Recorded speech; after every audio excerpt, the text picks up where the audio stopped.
The year was 2002. Just like the rest of the nation, security was tighter around Indianapolis after the terrorist attacks of September the 11th, 2001. Good morning. Security was also stepped up as the Indianapolis Motor Speedway prepared for the 86th running of the 500. But along with added security, fans and drivers also had to deal with rainy and cold weather.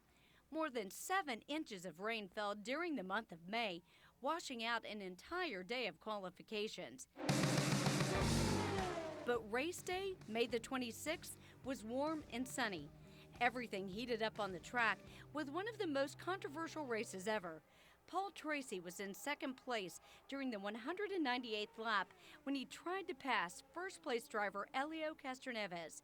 The caution flag came out due to a crash on the track. The IRL ruled Castroneves was the winner since Tracy didn't complete the pass before the yellow flag came out. Helio made history, becoming the 5th driver to have back-to-back victories at the Indianapolis 500. On the road to 100, Julie Persley, RTV6.